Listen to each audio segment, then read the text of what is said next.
Evening all. Over the summer holidays, I watched quite a few controversial films, shall we say.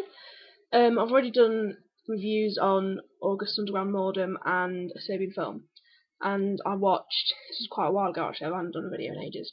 I watched Salo or 120 Days of Sodom, and I thought I'd talk about that. I think it's an Italian film.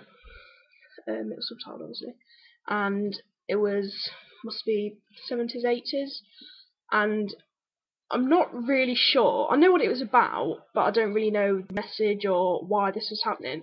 Well, basically, I think it was set during the war. Um, yeah, I think Italy was occupied by the Nazis, and so I think it might have been a bit German as well. I'm not sure. I wasn't really paying attention to that. But basically, it was these guys. They were obviously quite high up, and they had a lot of money, and they came and paid to be at this house, or this stately home type place, and they captured like young girls and young boys, and they had to be virgins and pure and all that bollocks, and they sort of owned them while they stayed there, and it was just basically all about sexual fantasies and indulging in like this crazy shit. And I think there was about two or three like 60-year-old women, and they were like sort of the mistresses of the place. They sort of ran it all, and they were all like sexually abused when they were children. And they did this thing at dinner time. They had story time, and these 60-year-old women, they wore these beautiful dresses, and they stood there.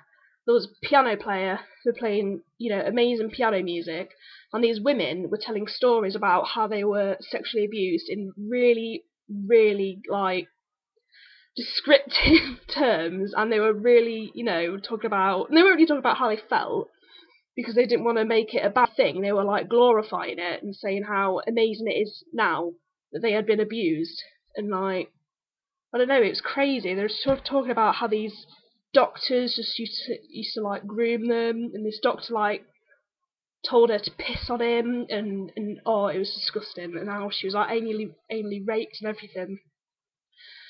So they were mental, and there was a bit where one of the guys he had this, I don't know, she's been about 15-year-old girl, and he obviously had some sort of, can't really call it now.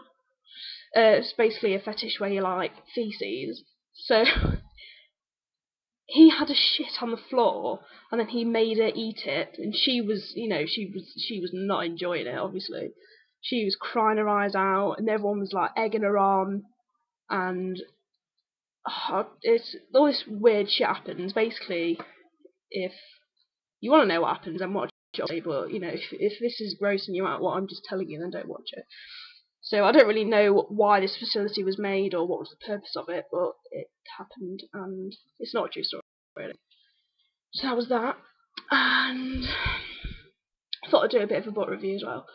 I'm quite interested in like sort of like crime novels. I've read quite a lot of Patricia Cornwell, um, but I've always been quite interested in like Jack the Ripper and Charles Manson, and I got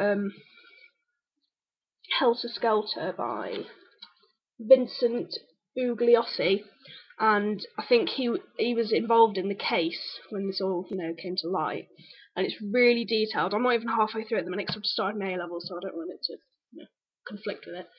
Um, and it's going step by step into the case, how the police pieced it all together. The police were looking back at it, like the police were looking at this evidence and sort of looking at it totally wrong. It's crazy how they thought about it. You just think, dickheads, they're doing it totally wrong. But it was different back then because they have no idea, what it was about. To people that don't know about the murders, Roman Polanski, he directed like Rosemary's Baby, Chinatown, all that sort of stuff. His wife, Sharon Tate, she was like a beautiful actress at the time. She wasn't a big actress. She was 8 months pregnant at the time. She was at home. She had her ex fiance there, I think it's fiance, and then these two friends who were a couple, and they were all killed. There was blood on the walls. They'd written pig and helter skelter on the wall and all this weird shit. Obviously haven't finished reading the book yet. So then, also interesting fact: Charles Manson actually never murdered anybody, which I thought was quite interesting. I'm not saying he shouldn't be in prison or anything. He definitely should be in prison, because he's in prison for conspiracy to murder, because he organised it all and he wanted to do it, and he thinks he is Jesus Christ and all this random shit. So it's not as if he's not a criminal, but I thought that was crazy. He's never even murdered anybody, and I don't know if these other people that actually murdered them are still in prison. I haven't got that far into the book yet. I don't know when it was written, something like 2004. This happened in '69. I think there's still stuff coming out about it even now. So that's interesting. I'm gonna do another video after this one about, because I hate having long videos, about gigs coming up and gigs I've had recently, and also I've got a new feature, if you like, where I'm gonna introduce new bands that I've been getting into, or new music that I've liked, and also lyrical geniuses. So you can all look forward to that. Goodbye.